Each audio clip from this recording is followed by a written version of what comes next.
Good afternoon. From inspiration to destination, mobile travel apps. Unfortunately, I only brought men along with me, although the tourism industry is very much field-mail dominated. You know, I thought I was given a bad sign, but it is only a tablet. Martje Abeldt is here with me from App Annie. He's responsible for Central Europe, Russia, and the CIS, a large territory that is.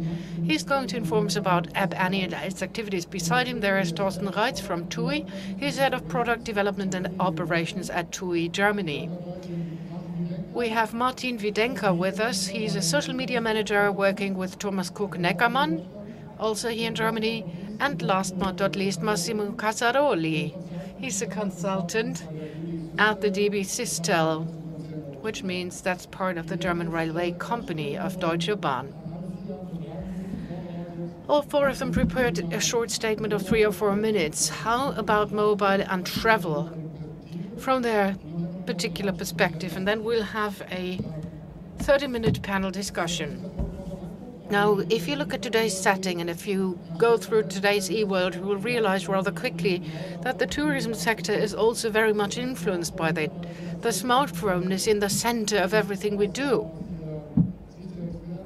As viewed by the experts, it's the hub of digital transformation. So no matter what you do, you always end up on this small personal companion of yours. And this is the issue on our agenda.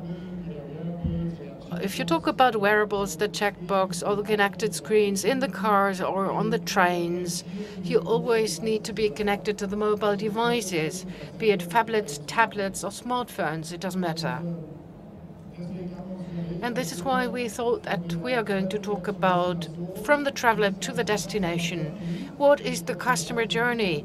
If you book and plan a journey, if you implement it, if you go on a trip, and if you come back, this is going to be our issue for the next 30 minutes. App Annie, Martje, the floor is yours. I think I spoke a little bit about what you do, but you can do that much better. Here we go. Thank you very much. My name is Martje Abeldt from App Annie. Let me briefly inform you about what we do for those of you who don't know us. We are an app intelligence platform for market data. We help global players to create content. Most of them do their own data, but they don't know any market data, so therefore they don't know how to create their own context, where they can become stronger, where their weakness is, how they have to set themselves objective in the app economy. So we help these companies from different sectors, and of course we also help travel to perform better and develop better business models. And we have 15 branches the world over in order to support our clients. And you find a list of some of them over here on the right-hand side of the slide. Of course, we try to zoom in on that, and we generate reports on the future development of the app economy. Mobile devices increased from 3.5 billion to 6 billion in total. So there is automatic growth in this particular segment, which also applies to the app economy, which also means that there are more downloads. In the current market report, we showed that from last year to this year, there has been significant growth with regards to downloads and turnover in app stores and time spent. This is a very important KPI, because the more time you spend in apps, the more is happening in the app economy, such as travel. If you spend more time in travel apps, of course, there is much more interaction. You might book many more trips and so on and so forth. And this is what is reflected in these facts and figures. Now, let's take a look at the new travel app category. There's also growth with regards to the number of downloads. It's healthy growth, so a lot is happening in this regard. New products enter the market in the field of travel that help the consumers use new services and adapt them accordingly. This is why growth happens automatically onto travel apps in different countries. How much was downloaded, where it grows particularly strong. These are 4 European markets for which facts and figures were generated. And this is a sequence of favored travel destinations, and there is strong European growth in all the European markets. This is a very important slide, and I think we'll talk a lot about it. The travel industry has already experienced a lot of disruptions. In the past, it was the travel agent, now the online booking travel agent, and different apps, different services where bookings can be carried out more rapidly, content, and now mobile apps. Apps in general, where people place their booking. Therefore, you need to develop new business models. If you want to travel from A to B, what's the best possible way to get there? Or which tool or service helps me to do that? With mobile, different services have to be revised and changed as well concerning location-based data and the like. You can be much more customized. You can be closer to the client and meet the customer's needs more effectively and efficiently. And this is what you see when you look at the ecosystem of different apps. Communication, bookings, interconnection, and all these different apps grow ever closer together.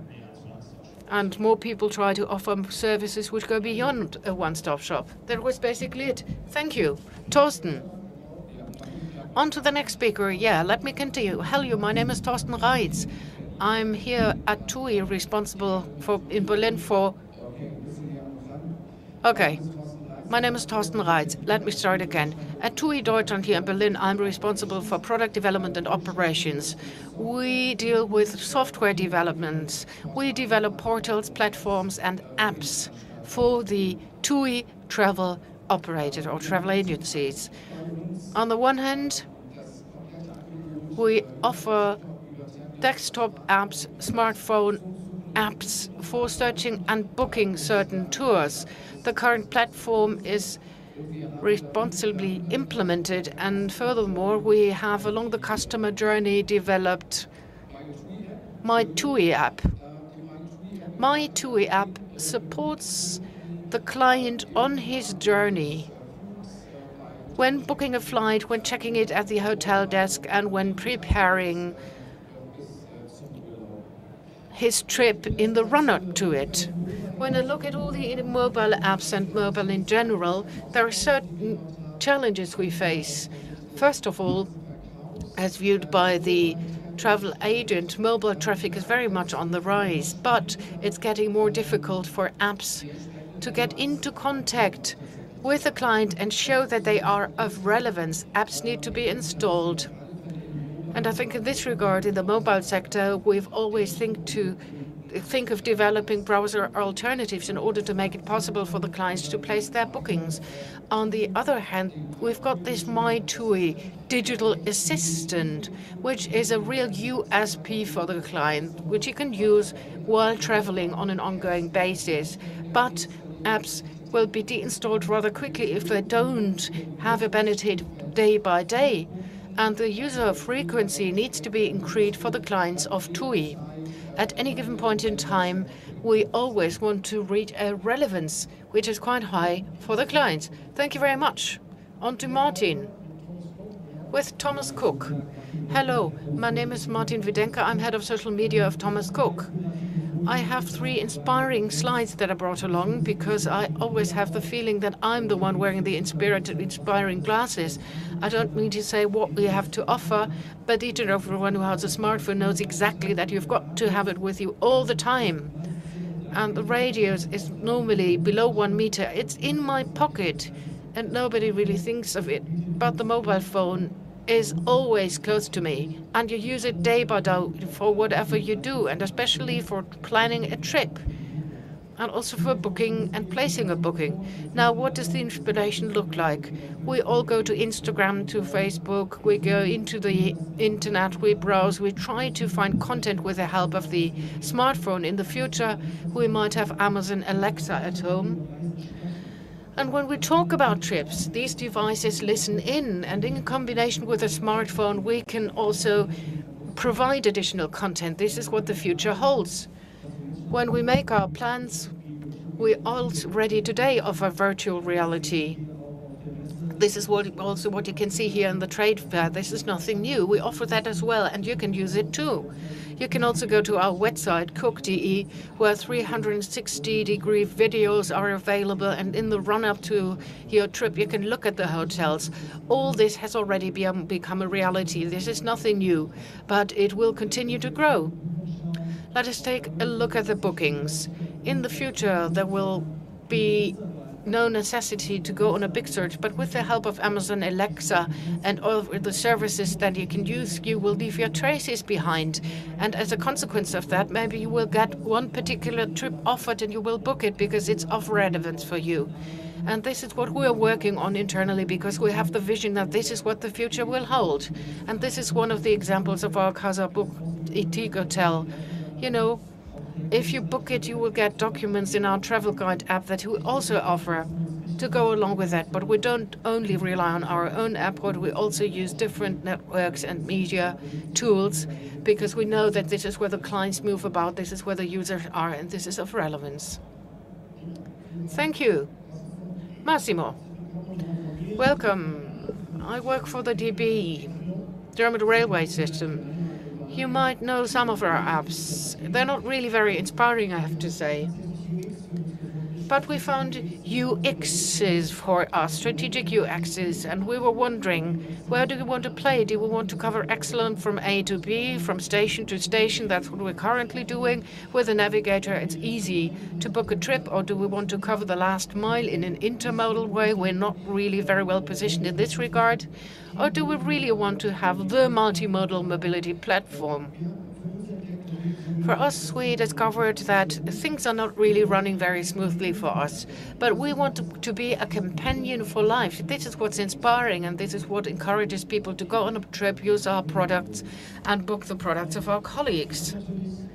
Of course, we use multi-channels. This is the big advantage of the Bahn. A railway piece of information is also a touch point for us to provide information to the client, but the customer journey is much more comprehensive, and it tells us that mobile is of utmost relevance, because we always have our smartphone in our pocket, and if we want to use this device, we can turn out to be a companion for life. Well, we then came up with a toolkit of UXs. This is our value system. With that, we can cover all facets of a companion of life. Let's get started. Let me quickly flick through this. Travel companion, easy information. We've got the mobility mix, multimodal switches. Right in the middle of it, we want to offer services. All the services are welcome. Maybe we have to develop a platform for that purpose. Ticketing needs to be much easier, seamless, with all the different tour operators and travel agents in different regions, also abroad. And we want to create our own identity for our users in our mobile app. Here, it's all about the future. With today's account, you can't really rent a bike if you want to use the DB. It's far too complicated, so there's lots of room for improvement. This is being simple in the middle of it, out and about. It's my fourth slide, I have to admit. But this is simply going to show you what our program for inspiration is like. These are simple examples, but this is actually the way that we try to embark upon at the Deutsche Bahn. Thank you very much. That was it. Now you know who spoke to you. If you can't hear us, let me know, because I cannot really hear our colleagues properly. But as long as you remain silent, that seems to be fine. On to the next stage. I think we should have an interactive discussion. We'll keep on talking up here on stage, but if you have a question or would like to make a comment, simply give us a show of hands. There are microphones in this room. I would like to have you participate. Well, I don't look it, but I'm part of the generation who in the past went to the travel agent and went home with 10 catalogs in the hand, and then I flicked through them. I was really looking forward to booking a tour with the different travel or tour operators. Things have changed. Either I make my booking online or mobile, or go to the travel agent. And here mobile is supposed to build a bridge between mobile applications and the travel agent. And then I put on a virtual reality glass, virtual reality glasses in order to look at the hotel, just as you described it. And I think 1,000 travel agents are equipped with virtual reality glasses. Could you elaborate on this? And you also have your own staff. When they came to certain travel destinations, we were asked to make these 360-degree videos. Can you elaborate on that? Well, that's absolutely right. We have 800 travel agents with virtual reality glasses now. You need to know that our staff predominantly sell trips and they don't really have the time to use inspiring gibbets. But nevertheless, on a Sunday when the travel agents are open, you can use these devices effectively and efficiently, and we can show 100 video clips on these classes. As you already said, it's very important that our staff going on a trip, going on vacation, they have the possibility by using the 360-degree camera to make videos which are cut and then fed into the app. It's not highly professional content, but nevertheless it's very inspiring because you get to see a lot within a short space of time. So we embark on different approaches because we want to encourage our staff. We give them the book and the 360-degree camera. They can enjoy the new technology and produce content that we use for our ads in our travel agencies. And this conflict in inverted commas, what you offer on the book.de and what the travel agents have to offer, can you tell us a little bit more about it? Do you show equally beautiful videos? Well, that's a good point. I've been here since yesterday. Yesterday we had a beginning with a roadshow with the travel agents. We were in contact and tried to inform them about the omni-channel activities, social media. And it's true to say that most of our clients coming to the travel agents also made online investigations. So our clients are not really loyal. They go and shop around or make a booking here, or they go to the travel agents and then make a booking online. We know that. So therefore we can't say that we separate between that, but we've got to embark on omni-channel strategies where we interconnect all these different possibilities. Yes, but isn't there a conflict? No. If you look at the travel.de.com possibility, you can't place a booking. It's only meant to provide inspiration. So we try to see to it that no bookings can be made there, because otherwise the travel agents wouldn't follow suit. So if you book on it, if you click onto it as a private person, you can't make a booking. But if you place a booking, if you want to place a booking, you can go to Thomas Cook. The same holds true for TUI, doesn't it? Your central app is nothing but a travel agency with full functionality. Well, you can place a booking, but you can also get inspiration only if you wish.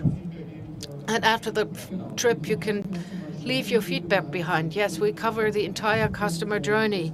We support the client from the first place onwards when he contacts us up until the end of the journey. Then the customer can leave his feedback behind, and then we go back full circle and start again from scratch in TUI sales. Can you tell us a little bit what life is like? What is the current state of art with regards to the travel operators app UX? What are you dealing with in your team? And with regards to your chatbot integration, tell us a little bit more about it in 30 seconds. Well, in 30 seconds, I have to tell you that we do everything possible.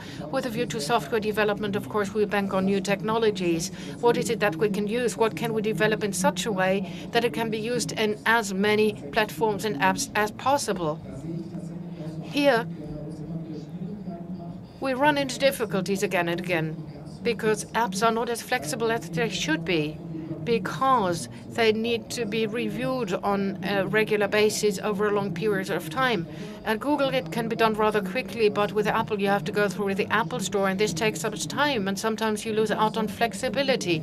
But if we develop softwares and apps, of course, we try to see to it that we get the user feedback right from the very beginning onwards. So we carry out a B test or use similar procedures in order to get some feedback from our clients. Are the clients happy with the app? Does it offer the appropriate functionalities? And, this is how the apps can really be evaluated appropriately. At times it's rather difficult because sometimes you need an alternative in order to be able to try and test out different functionalities. And that is what I deal with most of the time. Then with regards to the entire client's journey, there are a lot of service providers making services available to us in order to organize a trip as a package for the client or as an individual service that the client can book. Here too, there are different data formats, different interfaces, different paths of communicating with each other.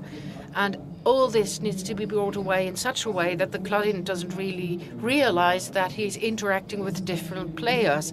And this is the next big difficulty. What kind of technologies can be used?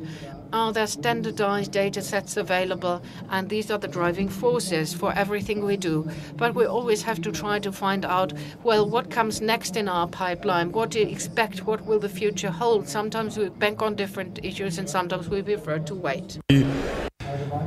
Now, just for those of you who are not as deeply involved in the digital market, if we think of the digital pie as 100%, the entire usage that's digital, then mobile makes up 60 to 70% of that. So access via mobile devices to the internet makes up 60 to 70%. Within these 60 to 70%, 80% on these mobile devices take place within apps. So 20% is mobile web and 80% is app-based.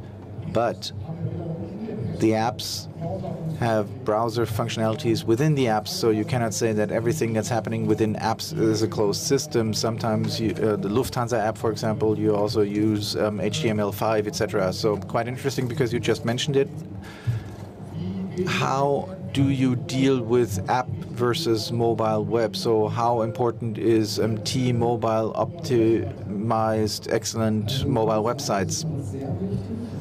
Well, that is very important and is the continuous focus of our development, and that's why we try to advance this. But we see that in certain stores you cannot really get access with too many web elements. You have to have a native feature which is high quality. Apple is slightly stronger as far as control is concerned here, so not everything can be done in the App Store. So you have to compromise between features that are standard for us, like booking purchases, and issues that are very device specific that we want to highlight, where we want to improve the user experience for the individual device and provide a greater level of convenience. Now that's what we've seen in the Apple Store. People put a travel experience into native apps. That is the reason for the success of the entire app ecosystem, that one click provides you with access to the entire smartphone features. And can you tell us a little bit more in figures what the app ecosystem looks like? Maybe you have some specific tourism figures, but what do we need to pay attention to? App Store optimization plays a big role here. So can you give us a feeling when you develop an app, what does it mean? Like a rock star, very close to your mouth. Okay, you mentioned quite a lot of questions. So when we look at the global figures, we see that the consumer's acceptance is very high when it comes to moving on mobile apps. You gave a few figures. 80% of mobile traffic is done within apps. So what are the apps? Is it the taxi app? Is it the messenger app? So the type of app also determines the way it's used. Is it permanent? Is it occasional? I think travel is more occasional usage, so when I want to travel. But it also links to other apps that are more frequently used, like Google Maps. Now, what I said before, linking individual ecosystems. One ecosystem is linked to another ecosystem. One cluster is linked to another cluster. So we try to offer different things. Traveling, getting from destination A to B. There are some companies that are more advanced here. And then what are the technical opportunities that I have in my back end? How am I presenting myself on the web? How important is a native app? Native app is always better, not only because it provides me access to the store, but also I can include other features, other experiences that I cannot have on the internet. So that's an advantage. And somebody who has an app installed on the mobile device and has a certain level of engagement can also be engaged as a customer. And user experience is the most important aspect. The three Ds. I mean, when I want to book with my family, I want to ensure that I do not only have a good experience, but that it's also click-proof. Sometimes I access via Google Earth satellite and look at a hotel that I want to book. There's a company that provides helicopter trips over a hotel so that you can have a closer look at. And when I can also enter a hotel and I see that the video is from, or the picture is from last month, months and it's not clean and it's not nice, then I'm convinced by this. And this is what makes users say that's the platform that I'm going to do my booking with, because I see all of the opportunities and all of the things that I can use, even though I'm not the final provider. Some say I only offer hotels, some say I only offer rental cars or only airplanes, but at the end of the day, these companies with their apps do generate business because they provide a very good experience and a short distance from demand to supply. Now, one of the most successful apps in this environment is the Navigator, the Deutsche Bahn Navigator. Who has the Deutsche Bahn Navigator installed on their phones? Well, our foreign friends not necessarily, but I think you're not that strong in Europe. But can you give us some figures? I mean, that was very shy. They were all reserved, but they all have it installed, I bet. Now, how many downloads do you have, DB Navigator app? Last figure I had was 18 million.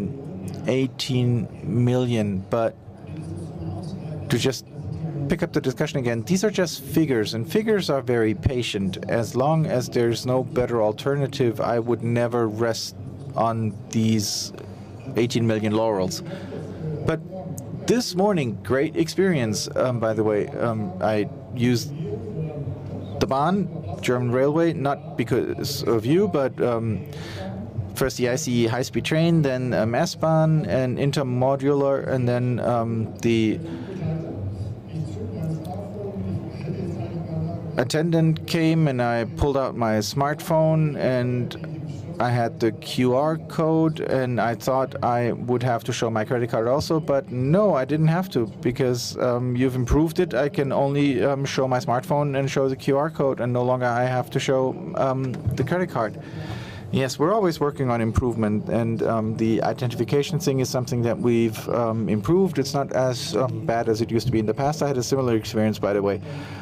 And let me also mention that in Berlin it works quite nicely, the intermodal approach, because we're in a position where we can also sell S-Bahn tickets, etc. So mobile moments like that cannot be experienced in Baden-Württemberg because public transport cannot be used with our app.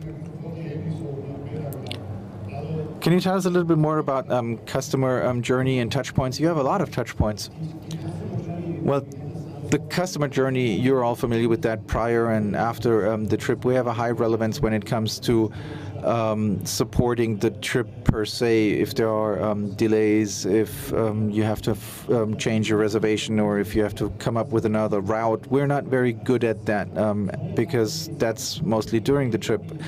Prior to the trip, it's more about booking, less about inspiration. Unfortunately, we want to create some external points of relevance that really get people onto the tracks. The CEO always tells me to, fill the train. But for many people, booking tickets and planning the trip is still a little bit more cumbersome, but that's the journey prior to the trip that we try to also include in the app. During the trip, it's mostly the supporting functions, and after the trip, you still have the possibility of, tracking your past trips or to have a look at your invoice, etc. But you also look at what Flixbus is doing, what other modes of transportation do. So you try to connect to other systems and car sharing providers, etc. Yes, definitely. And the vision that I've laid out is also along those lines. It is difficult because everybody has their own interests that they follow. So negotiating with others, whether you sell my tickets, then I sell your tickets, is always difficult. But we're looking at what's happening in the mobility market. And at the end of the day, it's about designing living space, designing or creating the transportation space, and all modes of transport are included here. And you raise your hands if you have questions. You're totally mellow in here, but if you have questions, let us know. So, Martin, Homo mobilis is chatting and Instagramming and Snapchatting all the time on their mobile devices, and that's what you're responsible for. So can you tell us a little bit, how does that work? How do you communicate, or how do people communicate? Can I also talk to a Thomas Cook chatbot? Is there a development along that line? We're working on this, but what's more interesting is to look into the future. We have student interns.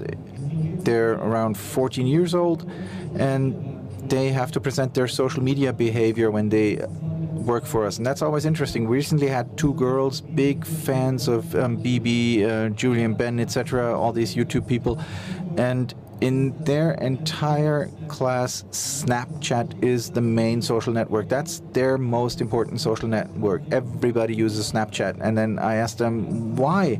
Well, they said it's cool, pictures, you don't have a lot of text, the filters are cool, but they also say it doesn't overload the memory of your cell phone.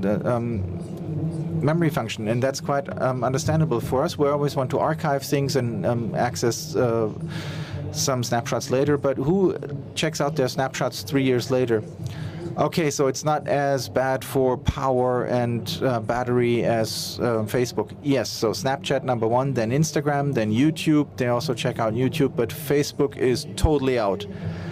But how do you use these channels? I know that was the question, but I wanted to give you this information anyway because it's so interesting. We use all of the channels. We also use Facebook because for us it's the main channel, particularly because the average customer of Neckermann Reisen is around 50 years old, and we cannot really reach out to these people using Snapchat. But we have Snapchat as well. I mean, for Neckermann, we're active everywhere from Snapchat to Facebook, but we look at who our target group is, what they are interested in. If we don't have anything to tell on Snapchat, then we don't use it. So if we travel, if we're on the go somewhere, then we show it live on Snapchat, and if we aren't, then we don't publish anything. So at the end of the day, what we do is we mostly focus on inspiration and not so much on selling. And that's something that we have to honestly say, and management has understood that this is the main focus of the social media, but nonetheless we still have our performances on Facebook. But my team, or I personally, mostly work to create inspiration. We try to create and make available relevant content.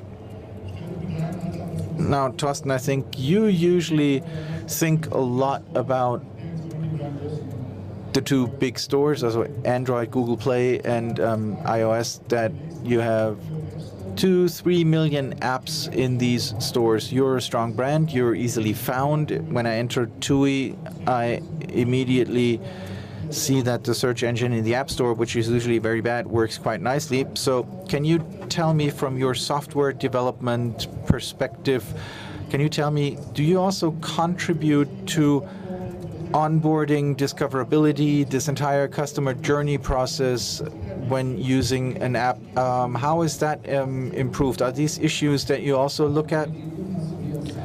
Well, we do look at these issues, and we look at the entire booking process. Where do we have to set the triggers to market our apps? How can we use our apps, etc.? So we always try to be in close contact with the customers so that they know what the advantages they get when using the app. They have their travel documents, they have their travel plans in the app, they can contact us. We try to include all of this into the app so that we can really service the customers in the best way possible. But there was one thing that I thought was quite interesting that you mentioned, namely not consuming too much memory space, particularly when we're talking about young people and everybody who has devices with a lower or smaller memory.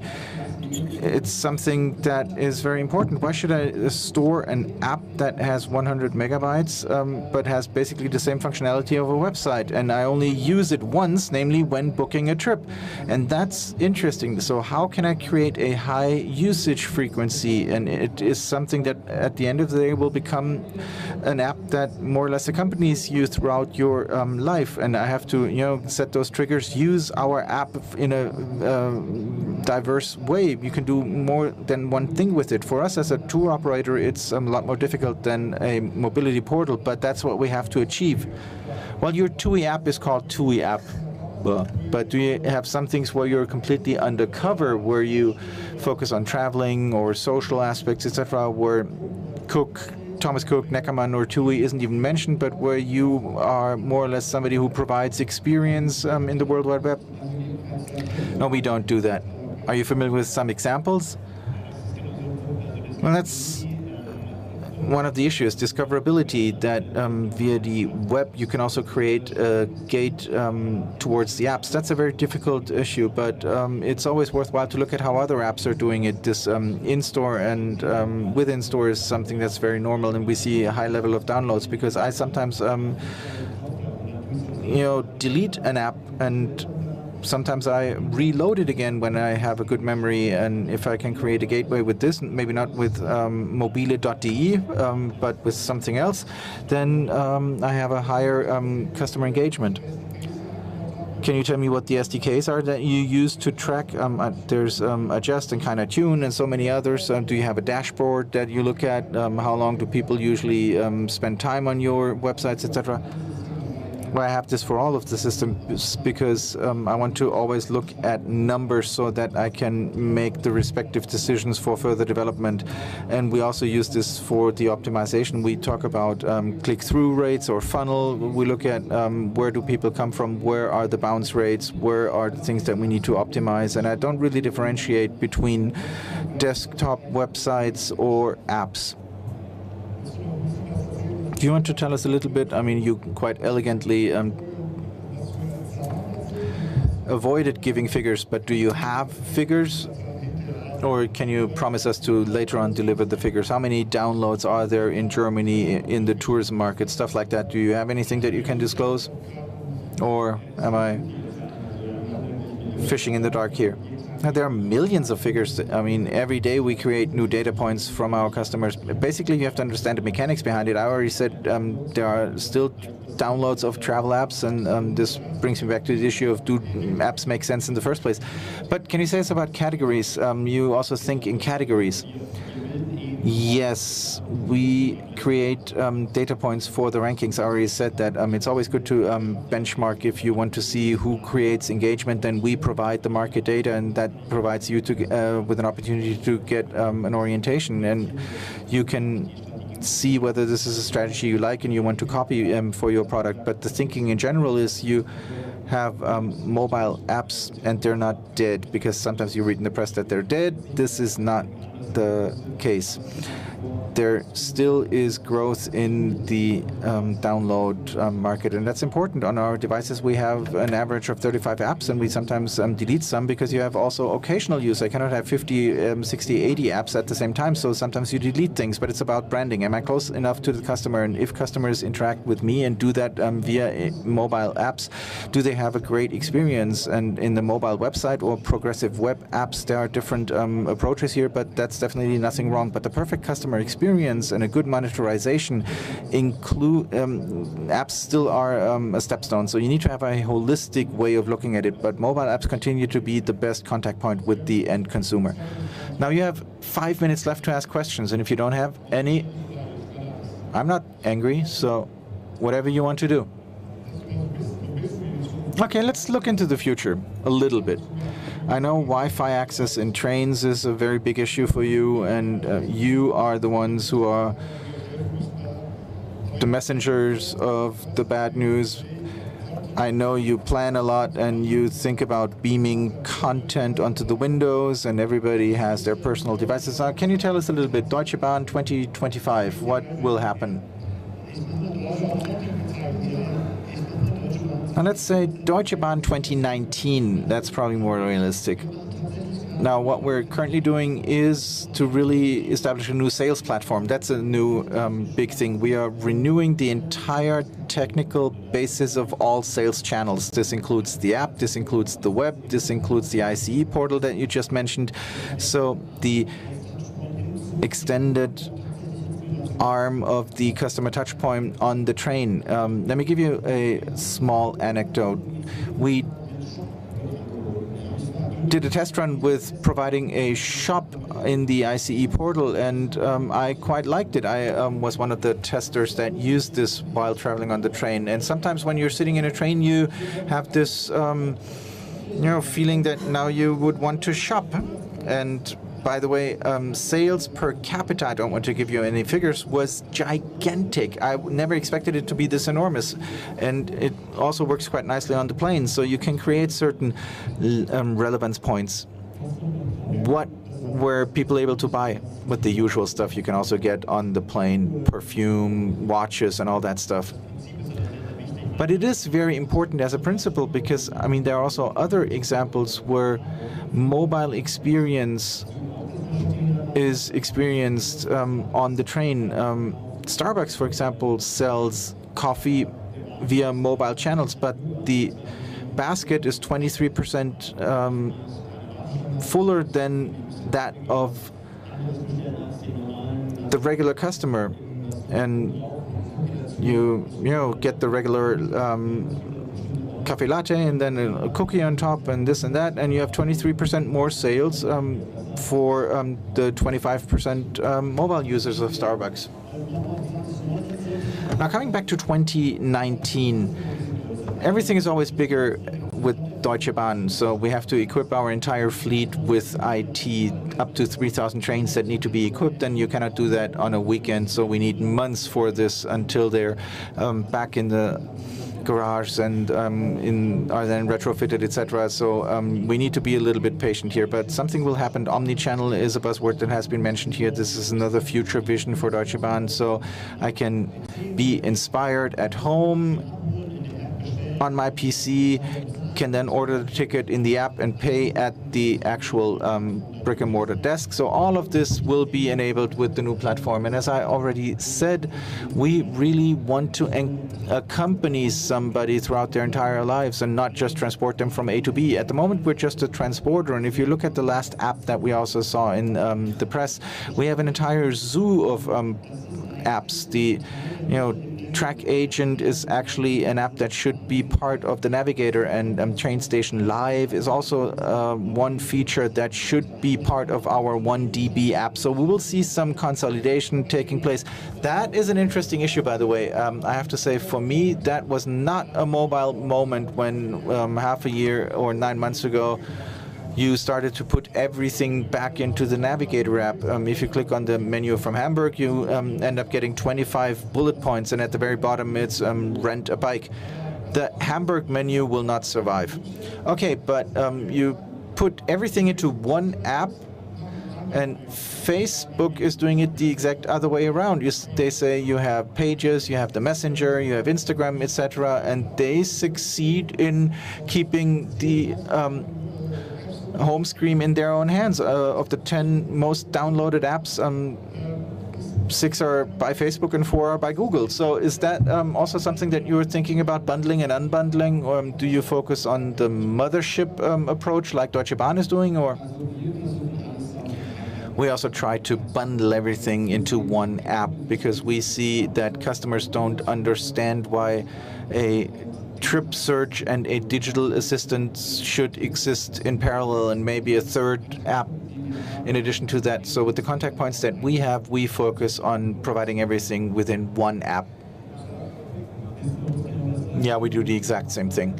We also used to have 2 apps, and the one where augmented content from the catalogs could be looked at was integrated into the travel guide because it just makes more sense. If you market it, you have just one app that you use for marketing purposes, not 2.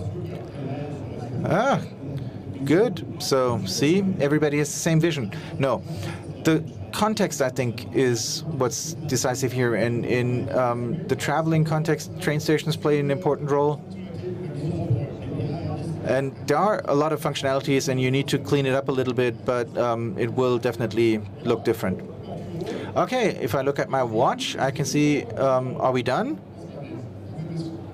Are we done, or do we still have 15 minutes? No, we're done? Okay, so, all right. Last try to trigger a question from the audience, but I think you all want to leave, so, okay, thank you. Thank you very much too. Wait. I just received a message from Barbara. We are with the Federal Association of Digital Industry, and our next meeting will be in Berlin, March 31st. The focus group Mobile will meet here in Berlin. So if we have whet your appetite as far as the issue of mobile is concerned, come and visit us. You can participate as a guest. Barbara Kolacek has all of the information, and we have some flyers out there, and you can probably all confirm that we're a cool group of people. So thank you. Bye.